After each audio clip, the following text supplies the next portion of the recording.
Porque para buscar o Espírito Santo, a gente também tem que estar unido. Já pensou? Aquela glória todinha tomando conta da casa do Senhor? Sabe como é que pode acontecer essa glória? Depende de nós. Amém? Ele quer derramar. Ó, tem 3 maneiras importantes da cruz que a gente deve saber. Primeiro, o discípulo tem que crucificar suas vontades. Você deve crucificar o seu eu, os seus interesses, a soberba, o egoísmo, a personalidade. Não tem gente da personalidade forte, não nascer assim, vou morrer assim? Não. Quando a gente é baseado no Espírito Santo, vocês veem, né, eu pregando assim, pô, até falo que prega mansinha. Mas se eu falo no dia a dia, você pensa que eu estou brigando. Eu falo alto, sou bruto. O jeito de falar é totalmente diferente. Mas quando a gente toma no Espírito Santo, o que acontece? Ele muda o nosso jeito. Ele deixa a gente mansa, calma. Às vezes eu até falo lá para as meninas lá em casa, quando elas estão demais, eu falo assim: tu fica quieto, menino, não faz eu sair dar um som, não. Tu não quer não, né? Eu sair dar um som, o bicho vai pegar. A rapidão fica calma. Então, quando a gente está no Espírito Santo, é diferença, amados. Não dá para viver no Espírito Santo e você ser a mesma pessoa. É mentira se alguém dizer que vive no Espírito Santo. Tem gente que fala: eu sou baseado no Espírito Santo e aponta o 7. Amém? E a gente tem que pedir discernimento entre o bem e o mal. Amém? Amém. Ó, o homem só submete à vontade soberana de Deus quando o seu ego e a sua vontade for crucificado com Cristo. Se ele nasceu que novamente do Espírito, as nossas vontades devem ser substituídas pela vontade de Deus.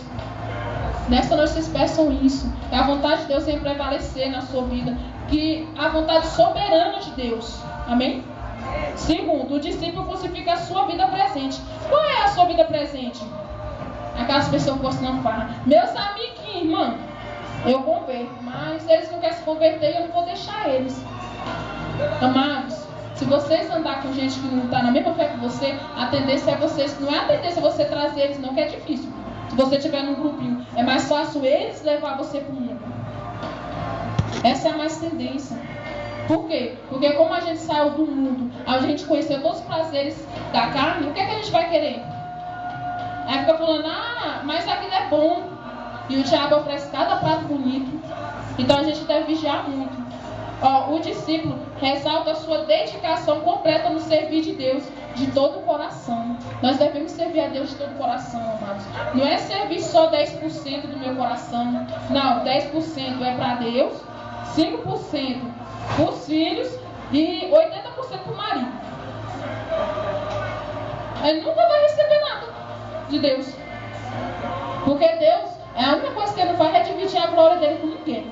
E nem o ciúme dele. Você sabe que o Espírito Santo sente o ciúme da gente? Sente ciúme. E se você vê que você está amando mais seu marido do que a Deus, isso aconteceu comigo. Eu falei para Deus: meu Deus, que o meu amor seja triplicado por ti. Porque o homem nos magoa. A irmã te magoa, a amiga te magoa, mas o Senhor não. Infelizmente, quando ele está magoado, a tendência é a gente sair de perto do Senhor, né? Terceiro, opera crucificando o mundo que o cerca. Para o verdadeiro discípulo de Jesus, tanto sua vontade humana como o mundo materialista, secularista, a fim de que o discípulo cristão possa viver vitoriosamente sobre a vontade soberana de Deus. O mundo e o reino de Deus são, por natureza, totalmente diferentes. Não são? Deus manda o quê? Deus sabe: meu filho, vai para a igreja. O mundo manda você fazer o quê? Não, hoje você está cansado. Amanhã tem um culto. Para quem ontem ele não veio. E outra, amados, crente precisa de libertação. Terça-feira vocês não devem faltar. Por quê? Irmã, eu não pego. Já está mentindo. Já está precisando libertar da mentira. Todos nós pecamos. É uma fase de libertação. Enquanto nós estivermos nesse mundo, nós estamos em fase de libertação. Todo dia a gente tem que libertar de uma coisa. Todo dia. Para a gente poder o quê? Fazer a vontade soberana de Deus.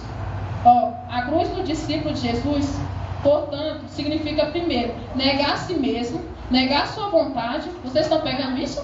Negar a sua vontade, negar a si mesmo e não ceder à vontade e ceder à vontade soberana de Deus. Segundo, negar seus interesses individuais em favor dos interesses do seu próximo.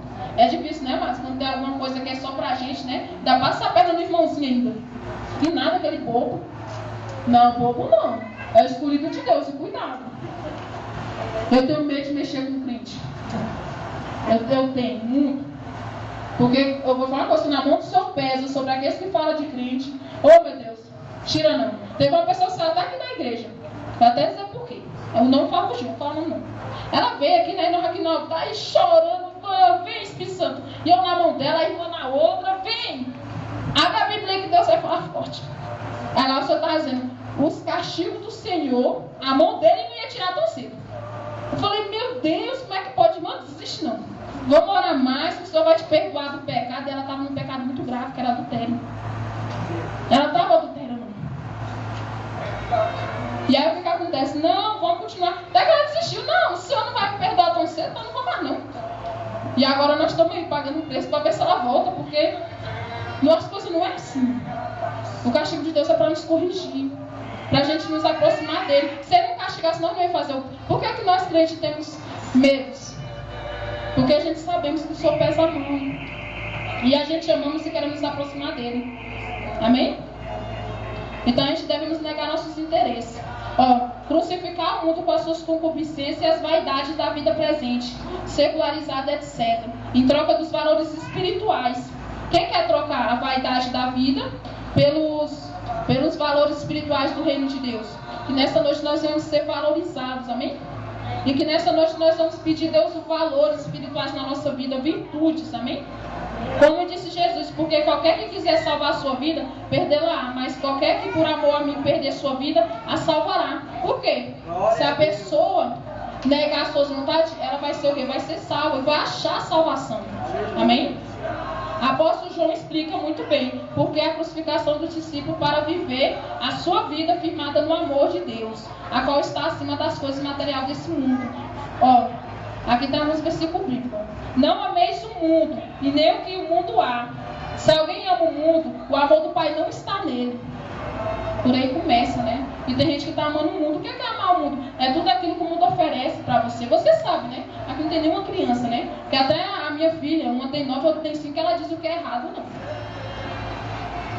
Chegou minha sobrinha lá do Piauí, aí vai lá dançando forró. Ela, ixi, aqui não, menina, aqui é só música gospel. Aqui é só evangélico comigo, gosto de dançar. Ela vê. Glória a Deus, tu conhece, amados. Nós conhecemos o que é errado e o que não é.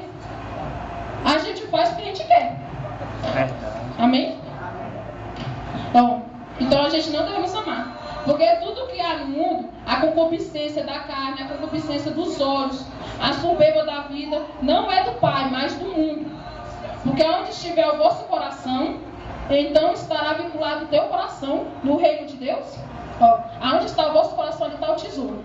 Aí está fazendo uma pergunta aqui. Aonde está vinculado o teu coração? Daqui a pouco vocês vão meditar nessa palavra, viu? Aonde está o coração de vocês? No reino de Deus ou nas coisas que só tem nessa terra? O discípulo não está acima do seu mestre. Basta, o discípulo tem que ser como o seu mestre, amém? Quem são o nosso mestre? É o Senhor Jesus. O discípulo jamais está acima de Jesus. Mas ele tem que ser o quê? Tem que parecer com ele.